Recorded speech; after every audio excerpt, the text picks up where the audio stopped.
যারা আসছেন, আমি আপনাদের সদয় অবগতির জন্য আপাতত আমাদের এই 7 দফা দাবি আমি আপনাদের সম্মুখে উপস্থাপন করছি। 1, আইনের শাসন প্রতিষ্ঠার লক্ষ্যে ঢাকা মহানগরীতে বিদ্যমান মহামান্য হাইকোর্টের নিষিদ্ধ আদেশ বলবৎ আছে। নিষিদ্ধ জানে কোনো ক্রমে বিদ্যুৎ বিভাগ কর্তৃক সংযোগ প্রদান করা আইনানুগ নয়। রাজধানীতে চলাচলরত বৈধ লাইসেন্সধারী পায়চালিত রিক্সাকে শৃঙ্খলায় ফিরিয়ে আনার লক্ষ্যে বিদ্যুৎ ধ্বংসকারী, যানজট সৃষ্টিকারী, মানুষ মারার কল, ব্যাটারি চালিত রিক্সা রাজধানী থেকে সরিয়ে দেওয়ার প্রয়োজনীয় ব্যবস্থা গ্রহণ করতে হবে। 2, বৈষম্য দূরীকরণে ঢাকা দক্ষিণ সিটি কর্পোরেশনের ন্যায় ঢাকা উত্তর সিটি কর্পোরেশন থেকে মালিকানা লাইসেন্স প্রদান করতে হবে। 3, বিগত সরকার আমলে যে সকল অবৈধ ব্যাটারি চালিত রিক্সার তথাকথিত চালক মালিক আন্দোলনের নামে বহু গাড়ি ভাঙচুর করেছে, মিরপুরে পুলিশ বক্সে অগ্নিসংযোগ করেছে, দেশের এই ক্রান্তি লগ্নে তারা আবারও সেই ধরনের কর্মকাণ্ড ঘটানোর জন্য সংঘবদ্ধ হচ্ছে। আমি সবিনয় অনুরোধ করছি আমার বাম দিকে বন্ধুগণ, আপনারা একটু তাদের বিরুদ্ধে বিগত সরকার আমলে যে মামলাগুলি আছে সেই মামলায় গ্রেপ্তার করতে হবে। 4, সরকারের রাজস্ব আয় বৃদ্ধির জন্য রিক্সা পেশাজীবীদের ব্যবসায়ী ট্রেড লাইসেন্স দিতে হবে। 5, ঢাকা সিটি কর্পোরেশনের উত্তর দক্ষিণ কার্যালয় সহ সকল জোনাল অফিস থেকে রিক্সা চালকের চালক লাইসেন্স দিতে হবে। রিক্সা শ্রমিকগণের সন্তানদের যোগ্যতা অনুযায়ী সকল ক্ষেত্রে চাকরি দিতে হবে। বিগত এরশাদ আমলে আন্দোলনরত রিক্সা চালকের উপর পুলিশের গাড়ি চাপায় নিহত চালকদের নামে ঢাকা নয়াবাজারে শ্রমজীবী হাসপাতাল ছিল। বৈষম্যকারী সরকার ওয়ার নাম পরিবর্তন করেছে। অবিলম্বে সেই হাসপাতালটি পূর্বের নামে নামকরণ করতে হবে। 6, রাজধানীতে ব্যাটারি চালিত রিক্সা যেহেতু মহামান্য হাইকোর্টের আদেশে নিষিদ্ধ এবং অবৈধ, তাই দেশের মূল্যবান সম্পদ বিদ্যুৎ সংযোগ দেওয়া অবৈধ।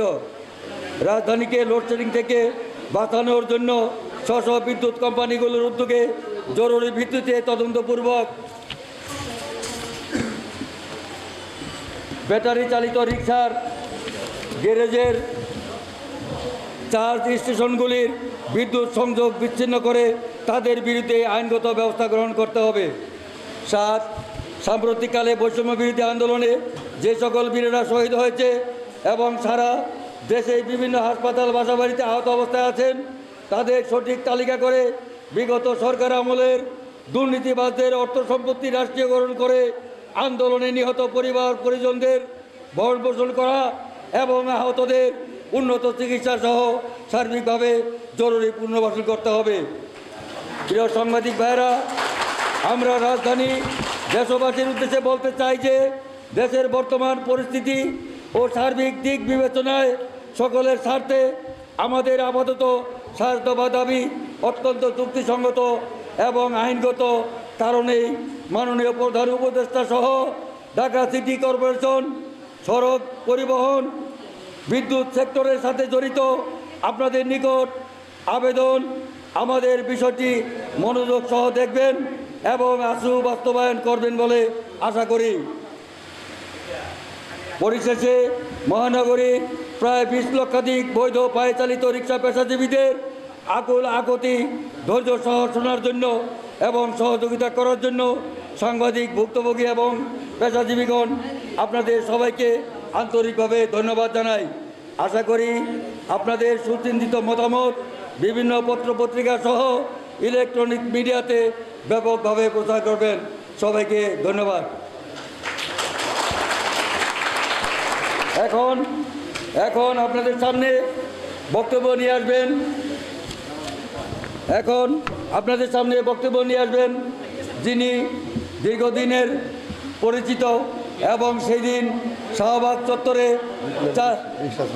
চালকদের একটি বিপ্লব ঘটিয়েছিলেন, রিক্সা চালকদের নেতা, উনি নিজেই পরিচয় দিবেন। সম্মানিত উপস্থিতি, আসসালামু আলাইকুম।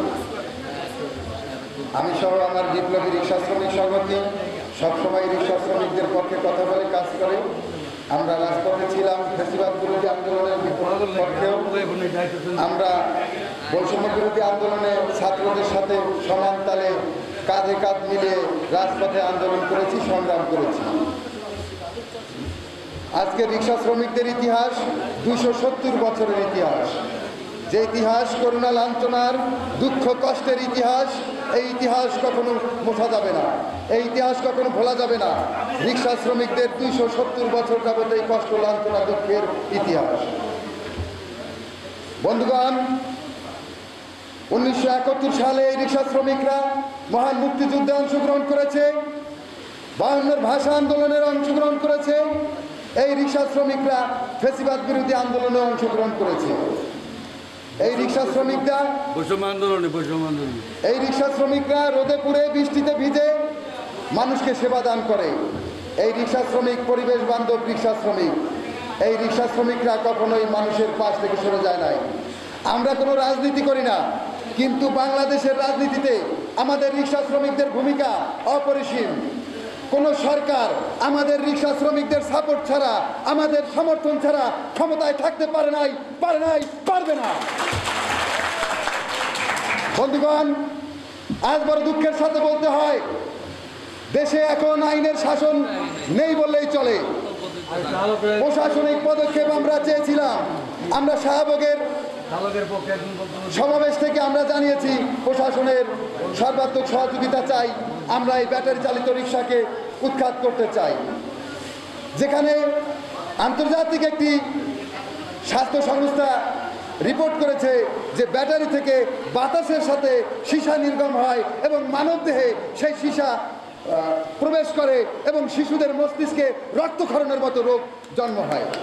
তারপরেও কিভাবে বাংলাদেশের পরিবেশবিদ, যারা সুশীল সমাজ, পরিবেশবিদ, যারা রাষ্ট্র চালান, তারা কিভাবে চুপ করে বসে থাকেন? দেশের বৃহত্তর জনগোষ্ঠীর স্বাস্থ্যের এত বড় ক্ষতি হওয়ার পরেও কিভাবে সেই ব্যাটারি চালিত গাড়িগুলো রাস্তায় চলতে দেন আপনারা? আমরা বলতে চাই, রিক্সা শ্রমিকদের জীবনমান উন্নয়নে কোনো সরকার কাজ করে নাই। আমরা আশা করেছিলাম যে ডক্টর ইউনূস সাহেব অন্তত পক্ষে আমাদের পক্ষে কথা বলবেন, কাজ করবেন, কিন্তু বড়ই দুঃখের সাথে বলতে হয়, এখন পর্যন্ত আপনার মুখ থেকে আমরা কোনো কথা শুনলাম না। আমরা রিক্সা শ্রমিকরা আপনার মুখের দিকে তাকিয়ে আছি, আপনি কি বলেন, কি করেন সেটা পর্যবেক্ষণ করতেছি। রিক্সা শ্রমিকদের জন্য একটি আন্তর্জাতিক মানসম্পন্ন শ্রমিক হাসপাতাল গড়ে তোলার অনুরোধ জানাচ্ছি এই অন্তর্বর্তীকালীন সরকারের প্রধান উপদেষ্টাকে। রিক্সা শ্রমিকদের সারা বছর কম দামে রেশনের জন্য অনুরোধ জানাচ্ছি। রিক্সা শ্রমিকদের আজকের রিক্সা শ্রমিকের সন্তান শ্রমিকই হচ্ছে, তারা সুশিক্ষায় শিক্ষিত হচ্ছে না। রিক্সা শ্রমিকদের পেটে আজ ভাত নেই, রিক্সা শ্রমিকদের স্ত্রী সন্তানদের ভালো পোশাক নেই, তাদের অপুষ্টিহীনতায় ভুগছে তারা। শ্রমিকের একটা বৃহত্তর জনগোষ্ঠী যারা অপুষ্টিহীনতায় ভুগছে, পুষ্টিকর খাবার পাচ্ছে না, উপযুক্ত চিকিৎসা পাচ্ছে না, উপযুক্ত বাসস্থান নেই। আমরা কিভাবে বেঁচে আছি? মাননীয় প্রধান উপদেষ্টা, আসুন রাস্তায় রাস্তায় ঘুরে ঘুরে দেখুন। আপনি তো এক সময় ঢাকা শহরের রাজপথে এখানে সেখানে প্রোটোকল ছাড়াই চলাফেরা করেছেন, দেখেছেন দেশের পরিস্থিতি, পরিবেশ পরিস্থিতি, আপনার তো অনেক কিছু জানা আছে। তবু কেন আমাদের শ্রমিকদের দিকে লক্ষ্য করছেন না? আজকের লক্ষ্য করলেই দেখা যায় শ্রমিকদের উপরে কিভাবে নিপীড়ন, নির্যাতন, অত্যাচার যুগে যুগে চলছে। রিক্সা শ্রমিকদের অবদানের কথা কি বলবো? যুগে যুগে রিক্সা শ্রমিকদের অবদান অপরিসীম। রিক্সা শ্রমিকরা অত্যন্ত মানবিক এবং অত্যন্ত সৎ, সহৃদয়বান। তারা সততার সাথে প্রায় 270 বছর যাবৎ বাংলাদেশের রিক্সা শ্রমিকরা শ্রম দেয়। বাংলাদেশের এই 270 বছরের ইতিহাসে অনেক সরকার এসেছে রিক্সা উৎখাত করার জন্য, কিন্তু ভাইজান, বাংলাদেশে নয়, বিশ্বের ভিতরে, পৃথিবীর ভিতরে, ওয়ার্ল্ডের ভিতরে এই রিক্সাই হলো পরিবেশ বান্ধব এবং নিরাপদ যানবাহন। যদি কেউ যুক্তি দিয়ে আমার কথা খণ্ডাতে পারেন, তাহলে আসুন যুক্তি দিয়ে বলুন যে বিশ্বের ভিতরে পরিবেশ বান্ধব নিরাপদ যানবাহন হলো এই পেট্রোল রিক্সা। কারণ হলো এই পেট্রোল রিক্সা কোনো পরিবেশ দূষণ করে না, কোনো তেল মোবিল লাগে না, কোনো জ্বালানি লাগে না। আমাদের দেশে নয়, ইউরোপের অনেক কান্ট্রিতে রিক্সা বাংলাদেশ থেকে নিয়ে গেছে, এখন ইউরোপের অনেক কান্ট্রিতেও রিক্সা চলাচল করে। যেখানে ইউরোপ, আমেরিকা এবং আরব কান্ট্রিতে রিক্সা চলে, সেখানে আমাদের দেশে ব্যাটারি চালিত রিক্সা দিয়ে পরিবেশ দূষণ করা হয়। আমরা বলতে চাই, বাংলাদেশের এই প্রেক্ষাপট আমরা মেনে নিতে পারি না। আমরা যদি সচেতন নাগরিক হয়ে থাকি, তাহলে কিভাবে আমরা এই দেশের ভিতরে এমনিতেই আমরা জলবায়ু মোকাবেলায় সারা বিশ্ব হিমশিম খাচ্ছে, তার ভিতরে আবার যদি এই পরিবেশ দূষণ করার জন্য বিভিন্ন ধরনের যানবাহন বা তারপরে বিভিন্ন ধরনের এই যে ব্যাটারি চালিত যানবাহন এগুলো চলাচল করে, তাহলে সেটা আরও ঝুঁকির বিষয়। আমরা পেট্রোল চালিত রিক্সা শ্রমিকরা ঢাকা শহরের আনাচে কানাচে এখানে সেখানে অনেক জায়গায় আমরা রাস্তার এই যে সড়ক বিভাজনে আমরা গাছ লাগিয়ে দিয়েছি, স্বেচ্ছায় আমরা গাছ লাগাই। আর ব্যাটারি চালিত রিক্সা নিরাপদ না, সেটার কোনো এখন অনেক গ্রাম থেকে অনেক লোকজন আসেন, তারা ব্যাটারি চালিত রিক্সা চালান, তাদের প্রশিক্ষণ নাই, হ্যাঁ, তাদের ড্রাইভিংয়ের কোনো অভিজ্ঞতা নাই। সেক্ষেত্রে পায়ে চালিত রিক্সা নিরাপদ একটি যানবাহন। মাননীয় প্রধান উপদেষ্টার কাছে আবারও দৃষ্টি আকর্ষণ করে বলতে চাই, আমার শ্রমিকদের জন্য, শুধু রিক্সা শ্রমিক নয়, বাংলাদেশের সকল শ্রমিকদের জন্য একটি আন্তর্জাতিক মানসম্পন্ন শ্রমিক হাসপাতাল গড়ে তোলা হবে। যে শ্রমিক হাসপাতালে শুধুমাত্র শ্রমিকদের চিকিৎসা দেওয়া হবে এবং সম্পূর্ণ ফ্রি চিকিৎসা। এই দাবিটা আজকের নয়, এই দাবিটা শেখ হাসিনার আমলে আমরা করেছি। আজকের এই সাংবাদিক সম্মেলন নয়, আমরা শেখ হাসিনার আমলেও সাংবাদিক সম্মেলন করেছি, আমরা সমাবেশ করেছি, প্রেস ক্লাবে অনুষ্ঠান করেছি, তারপরে আমরা বিভিন্ন জায়গায় আমরা আলোচনা করেছি। আজকের আওয়ামী লীগ নেই, আজকের অন্তর্বর্তীকালীন সরকার। আমরা চেয়েছিলাম যে অন্তর্বর্তীকালীন সরকারে একজন শ্রমিক প্রতিনিধি থাকবে, কিন্তু সেটা যেহেতু নাই, তাই আমাদেরকে আমাদের বিশ্বাস অর্জনে, আমাদের আস্থা অর্জনে আপনাকে কাজ করতে হলে শ্রমিকদের পক্ষে কথা বলতে হবে, কাজ করতে হবে। আর যদি ক্ষমতায় টিকে থাকতে চান, তাহলে শ্রমিকদের পক্ষে কাজ করার কোনো বিকল্প নাই। শুধু অন্তর্বর্তীকালীন সরকার নয়, বাংলাদেশের যে কোনো নির্বাচিত সরকার যদি ক্ষমতায় থাকতে চান, তাহলে শ্রমিকদের সাপোর্ট, শ্রমিকদের কল্যাণে কাজ করা, শ্রমিকদের কল্যাণে কথা বলা আপনাদের জন্য অত্যন্ত জরুরি। যদি বাংলাদেশের এই রাজনৈতিক প্রেক্ষাপট পরিবর্তন হয়, সেটা হতে পারে, কিন্তু রিক্সা শ্রমিকদের প্রেক্ষাপট কখনো পরিবর্তন হয় না। বাংলাদেশের সুশীল সমাজ, সরকার দল, বিরোধী দল, বুদ্ধিজীবী কেউ কখনো রিক্সা শ্রমিকদের নিয়ে আলোচনা করে না, অথচ বিপদে পড়লেই রিক্সা শ্রমিকদের প্রয়োজন হয়। ঝড় বৃষ্টি তুফানের ভিতরে রিক্সা শ্রমিকদের প্রয়োজন হয়, রৌদ্রের ভিতরে রিক্সা শ্রমিকদের প্রয়োজন হয়। কিছুদিন আগে পত্রিকায় দেখলাম, বন্যায় রাস্তা তলায় গেছে, রাস্তা ডুবে গেছে, রিক্সা শ্রমিক মাজা পর্যন্ত পানি নয়, বুক পর্যন্ত পানি দিয়ে তার যাত্রীকে সেই রিক্সায় বহন করে নিয়ে যাচ্ছে। এটা পত্রিকার থেকে। এভাবে এই রিক্সা শ্রমিকরা মানবিক শ্রম দিয়ে থাকেন, কিন্তু আমরা রিক্সা শ্রমিকরা কি পেলাম? 270 বছরের ইতিহাসে আমরা দুঃখ, কষ্ট, লাঞ্ছনা, অবজ্ঞা, বঞ্চনা ছাড়া কিছুই পাই না। আমি বিসম্মিত, হতবাক, চিন্তিত, ব্যথিত। যুগে যুগে মজদুর কেন পেল লাঞ্ছনা? মজদুরের এই দুঃখ কষ্ট কে ঘুচাবে? কারা আসবে? কোন সরকারের কাছে আমরা চাইবো? কোন সরকারের কাছে দাঁড়াবো? কোন সরকার আসলে আমার দেশের শ্রমিক ডিপার্টমেন্ট ভালো থাকবে? আজকের শ্রমিক কারো কাছেই নিরাপদ নয়। আওয়ামী লীগ সরকারের আমলে শ্রমিক নিরাপদ ছিল না, বিএনপির আমলে শ্রমিক নিরাপদ ছিল না, এরশাদের আমলে শ্রমিক নিরাপদ ছিল না। আজকের অন্তর্বর্তীকালীন সরকার ভেবেছিলাম আপনাদের আমলে আমাদের শ্রমিক নিরাপদে থাকবে, কিন্তু তারও কোনো লক্ষণ দেখছি না। আমরা ফেসিবাদ বিরোধী আন্দোলন করেছি, বৈষম্য বিরোধী আন্দোলন করেছি, আমরা সরকার পতনের আন্দোলন করেছি, আমরা রিক্সা শ্রমিকরা রাজপথে ছিলাম, থাকবো, কিন্তু আমাদের জন্য কোনো কথা আপনাদের মুখ থেকে এখন পর্যন্ত পাই না। কাজেই রিক্সা শ্রমিক ও রিক্সা মালিক ভাইদেরকে বলছি, পাড়ায় মহল্লায় গ্যারেজে গ্যারেজে দুর্গ করে তোলো, দুর্বার আন্দোলনের জন্য প্রস্তুতি নিতে হবে।